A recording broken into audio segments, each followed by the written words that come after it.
Okay, so hello everyone. I would like to start with a riddle and you have to guess, who am I?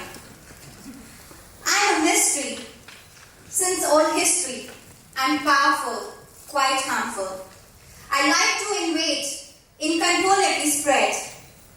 No one likes me, from me people flee. War I love to colonize. I'm not kind, the reason no one can find. Can anyone guess, who am I? If you guess this guy, you're all wrong. I'm not doing forensic research on this guy's brain. But maybe this helps you answer.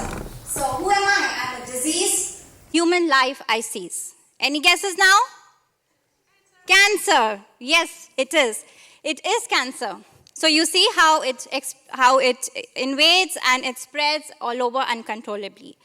And those of you who guessed this guy, they are not absolutely wrong, and I will tell you why. So good evening, everybody. I'm Titiksha Basu. I'm a biologist from Department of Cancer Research at LIH, and I will like to talk to you about my research topic, cancer. Of course, it's quite a common topic because there is research going on since ages, but yet it's a difficult topic and therefore we still don't have complete cure for it. So what brought me to cancer research? In grade 5, my grandfather was diagnosed with cancer. And of course, with all the teachings from parents and teachers, I was also said to contribute to the welfare of the society. And I questioned myself, if I can't save my grandfather, whom I love the most, what can I do for the world?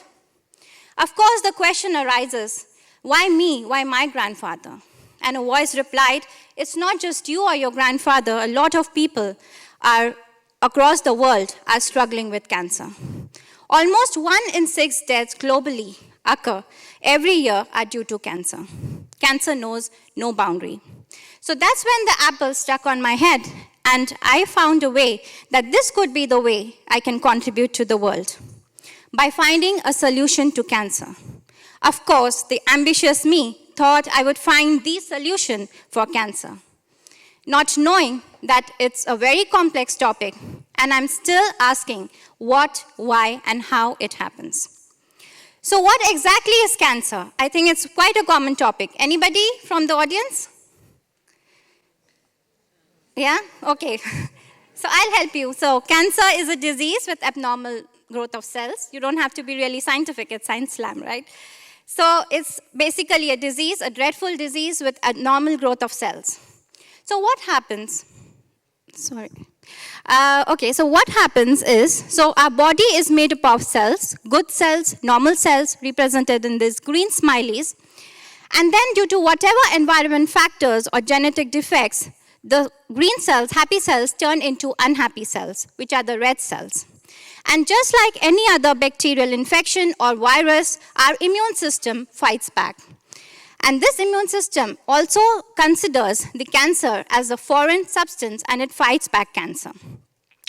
So imagine a game of chess. I'm sure a lot of you play chess. So imagine a game of chess. It is like a competition between two parties. And of course, those who play chess know that every move is important to decide which party wins. My favorite particularly is pawn. Can you guess why?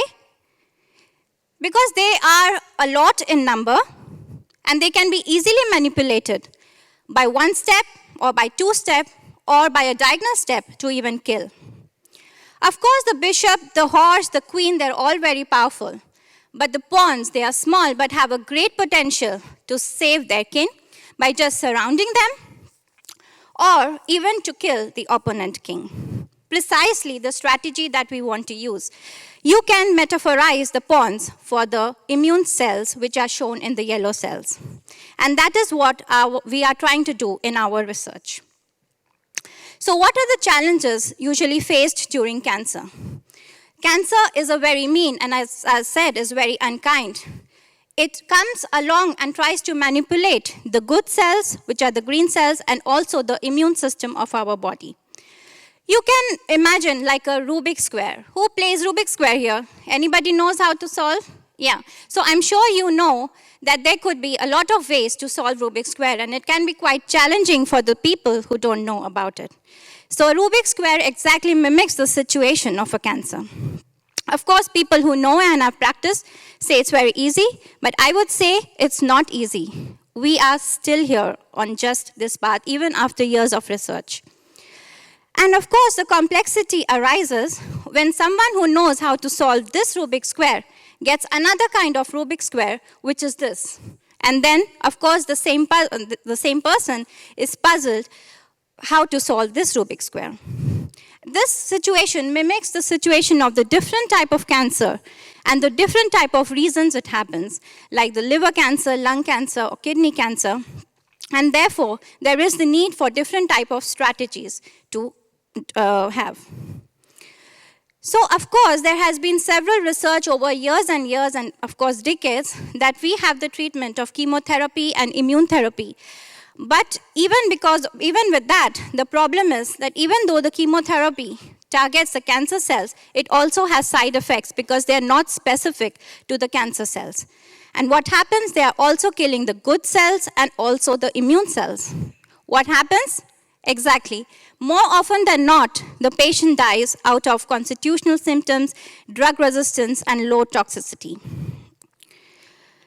What we are precisely trying to do is to target the real player, which are the immune system, and we are trying to manipulate the immune system to strengthen them so that they can specifically kill the cancer cells. Precisely the strategy to hit the apple right at the right place. How? How do we do that? So we take the immune cells. The immune cells are the cells which basically are bodyguards of us, and they are fighting for us.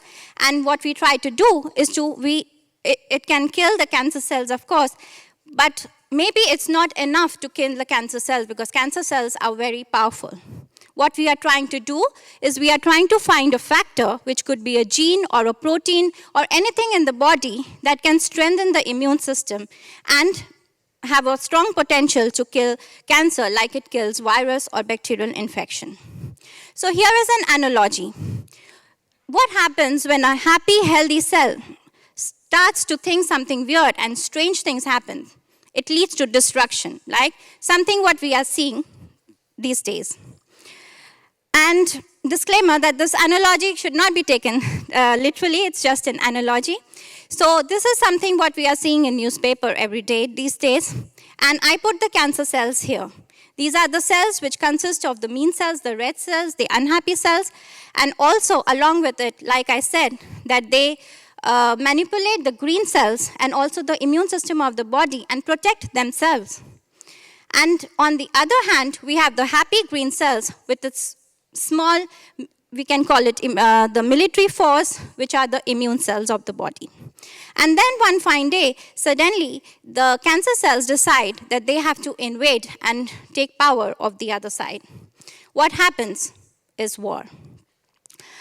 With the war, what happens? Of course, the military from the smaller size is able to fight back cancer cells, but in general, with arms and weapons, they're also killing the green cells and the yellow cells, which represent the common population, the innocent people, and also the armed forces. So what do you think would be a good strategy here? Anybody? A good strategy, I think, according to me, would be if the small can become big and the strong can become weak. So if there is help from the neighbors, we have more armed forces, or we have more power which can specifically harm the bad cells, then of course this will lead to peace. So what I want to emphasize is we make small to big, that is, we make the immune system really strong, that it can make strong the weak, so it can kill the cancer cells. And like I said, when it's war, of course, that's chemotherapy. But as I said, that the innocent people are also affected. Therefore, we want to specifically target only cancer cells. So what we are exactly doing? We are exchanging information between a hospital and a laboratory. When a person is diagnosed with cancer, the doctors give us the patient sample, which are the cancer cells. What we do is we distinguish between the happy cells, the unhappy cells, and the immune cells, and we try to find out the factor which can strengthen the immune system in order to specifically attack the cancer cells. Of course, if that happens, thank you. Thank you. Of course, if that happens, then it's Eureka, and this goes into clinical trial. So next time, I think if anybody, God forbid, nobody gets cancer, but if anybody has to say what could be the treatment of cancer, you have to say the immune treatment would be the best for you. And where we are exactly, we have found several factors that could strengthen our immune system, and therefore, we are able, our next step is to test our strategy on the cancer patient samples. So with this, I would like to finish the riddle. Well, who am I? I'm a cancer disease. Human life I seize. But with the ongoing research, I will be in dearth. They will win over my sin. So with this, I would like to give hope to people whose friends, family, or they themselves are suffering for cancer, that we are on it, and yes, we can. Because the word itself has a can in cancer. If you all agree, then let's say it together. Yes, we can certainly cure it. Once again. Yes, we can certainly cure it. Thank you very much for your attention. Have a nice evening.